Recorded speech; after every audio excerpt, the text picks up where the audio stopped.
Hi viewers, எல்லோருக்கும் வணக்கம். இன்னைக்கு சின்ன மருமகள் தொடர்கதையில் தமிழ்ச்செல்வி வந்து எங்கேயோ கிளம்புறதா அவங்க வீட்டில் இருக்கவங்கள கூப்பிட்றாங்க. நீங்கள் வந்தால் வாங்க, இல்லைன்னா வரலன்னா போங்க, நான் மட்டும் தனியாக போகிறேன்றாங்க. இல்லை அத்தா, நானும் வரேன் அத்தா, இரு அத்தா, கோவப்படாத அப்படின்னு சொல்லிட்டு அவங்க அப்பாவும் கிளம்பி எல்லாருமே கிளம்பி வராங்க தமிழ்ச்செல்வி கூட. அதுக்கப்புறம் இந்த பெரியவர் வீட்டில் வந்து ராசாங்க வீட்டில் ஐஷு வந்து பேசிக்கிட்டு இருக்காங்க. ஐஷுவும் சித்ராவும்.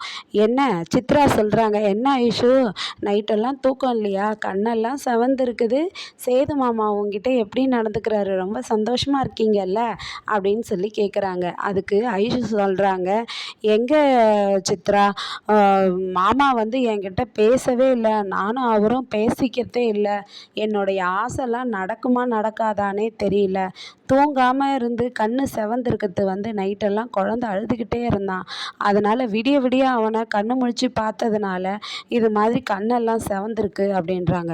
என்ன சொல்கிற ஐஷுன்றாங்க. ஆமாம் சித்ரா, எனக்கும் மாமாக்கும் இன்னும் எதுவுமே நடக்கலை அப்படின்னு கவலையோடு சொல்கிறாங்க ஐஷு.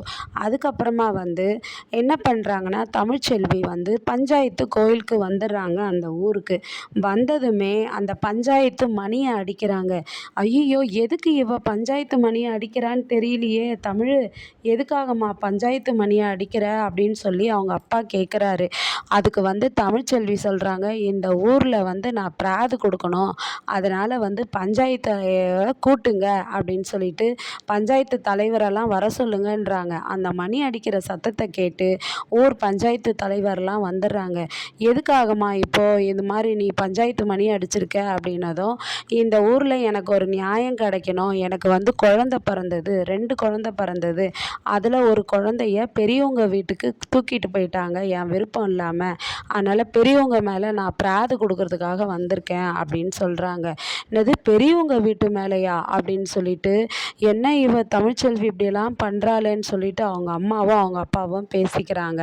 அதுக்கப்புறம் சரியா, இந்த பிள்ளை வந்து பெரியவர் வீட்டு மேலே பிராது கொடுக்க வந்திருக்கு, அதனால் பஞ்சாயத்தை கூட்டியிருக்குன்னு ஊர் மக்கள் யாராவது 2 பேர் போயிட்டு ஐயா வீட்டில் சொல்லி ஐயா வீட்டில் இருக்கவங்கெல்லாம் கூட்டிகிட்டு வாங்கன்றாங்க. அங்கே போயிட்டு ஐயா வீட்டுக்கு போயிட்டு இது மாதிரி தமிழ்ச்செல்வி வந்து உங்கள் குடும்பத்து மேலே ஏதோ பிராது கொடுக்கறதுக்காக பஞ்சாயத்தை கூட்டியிருக்கு அப்படின்றாங்க.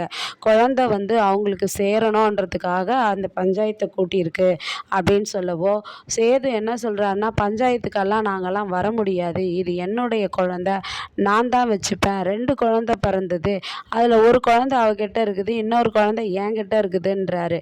உடனே வந்து ஈஸ்வரி சொல்கிறாங்க, சேது நீ நினைக்கிறதெல்லாம் தப்புப்பா, இது பச்சை குழந்தை, அம்மாவை விட்டு எப்படி பிரிஞ்சிருக்க முடியும் சொல்லு பார்க்கலாம், அதனால் அம்மாவை விட்டு வளர்றது ரொம்ப பாவம், அதனால் இதை தமிழ்ச்செல்விக்கிட்டேயே ஒப்படைச்சிடலாம் அப்படின்னு ஈஸ்வரி சொல்கிறாங்க. அதுக்கு வந்து சாவித்திரி சொல்கிறாங்க, ஏன் மாதிரி என்னத்துக்கு, சேது கூட தான் அம்மா இல்லாமல் குழந்தையிலேருந்து வளர்ந்தான், இந்த வீட்டில் அவனை அன்பாக வளர்க்கலையா என்ன, அது மாதிரி இந்த குழந்தைக்கும் அம்மா இல்லாமல் வளரணும்னு இருக்குதோ என்னவோ அப்படின்றாங்க. ஈஸ்வரி சொல்கிறாங்க, என்ன அத்தாச்சி பேசுகிறீங்க நீங்கள், சேது வந்து அம்மா இல்லாமல் வளர்ந்தானா, மதனி வந்து அவன் குழந்தையில் இருக்கும்போதே இறந்து போயிட்டாங்க, அதனால் அவன் அம்மா இல்லாமல் வளர வேண்டிய சூழ்நிலையாகிடுச்சு, அதனால் வளர்த்தோம் அப்படின்றாங்க. ஆனால் இது சாவித்திரி வந்து அது எப்படி முடியும், பிறந்தது 2 குழந்தை, ஒன்று தமிழ்ச்செல்வி கிட்ட இருக்குது, ஒன்று சேதுக்கிட்ட இருக்கிறது தானே நியாயம் அப்படின்னு பேசுகிறாங்க. அப்படி சொல்லுங்க அத்தை அப்படின்னு சொல்லிட்டு அதுக்கப்புறம் என்னால் இது பஞ்சாயத்துக்கெலாம் வர முடியாதுன்னு சொல்கிறாரு. உடனே ராசாங்க வந்து, அப்பா இது ஊர் பஞ்சாயத்துப்பா, அதனால் அவங்களுக்கு எல்லாருக்குமே நம்ம மரியாதை கொடுத்து தான் ஆகணும், அதனால் நம்ம இந்த பஞ்சாயத்துக்கு போய் தான் ஆகணும்னு சொல்லிட்டு வராங்க. வந்து கூடும்போது தமிழ்ச்செல்வி வந்து என்ன சொல்கிறாங்கன்னா, எனக்கு 2 குழந்தை பிறந்தது, அதில் முதல்ல பிறந்தது ஆண் குழந்தை, 2வது பிறந்தது தான் பெண் குழந்தை, அந்த வீட்டை சார்ந்த என்னை கல்யாணம் பண்ணிக்கிட்டவருடைய பாட்டி வந்து இந்த குழந்தைய தூக்கிட்டு போய் ஒரு குழந்தைய அவர்கிட்ட கொடுத்துட்டாங்க அப்படின்னு சொல்லிட்டு சொல்கிறாங்க. அந்த குழந்தை தாய்கிட்ட தானே இருக்கணும், அதுக்காக தான் உங்கள் ஊர் மக்களுக்கு எல்லாரையும் கேட்குறேன், இந்த குழந்தைய எனக்கு வாங்கி கொடுங்கன்னு சொல்கிறாங்க. அப்போ வந்து முடியாது சேது, இது என் புள்ள, இது என்கிட்ட தான் இருக்கணும் அப்படின்றாரு. 2 குழந்தையும் ஒன்றா வைங்க அப்படின்றாங்க. ஒன்றா வைக்கும்போது சேது வந்து அந்த பொம்பளைய குழந்தைய பார்த்து, உன்னை இப்போ தான் பாப்பா நான் முதல் முறையாக பார்க்குறேன் அப்படின்னு சொல்லிட்டு ஆசையாக பார்க்குறாரு.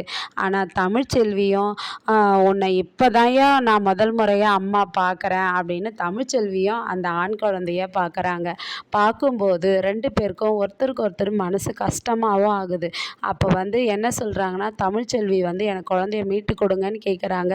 இவரும் முடியாதுன்னு சொல்கிறாரு சேது.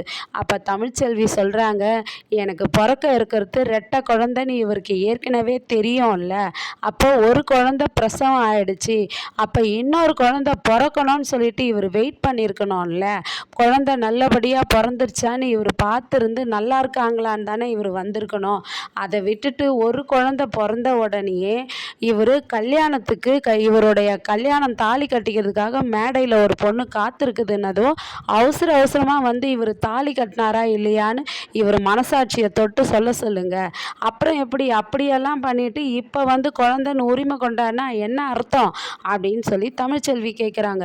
அப்போது ஊர் பஞ்சாயத்து தலைவர்லாம் கேட்குறாங்க, ஐயா ஏற்கனவே உங்களுக்கு சேது ரெட்டை பிள்ளை தான் பிறக்க போகுதுன்னு தெரியுமான்னு கேட்குறாங்க. அப்போ சேது தலை குனிஞ்சி சங்கட்டமான நிலையில் யோசிக்கிறாரு. நாளைக்கு சேது என்னென்னலாம் ஒரு குழந்தைக்காக வாதாடுவாருன்னு பொறுத்திருந்து வெயிட் பண்ணி பார்ப்போமா. நன்றி, பாய்.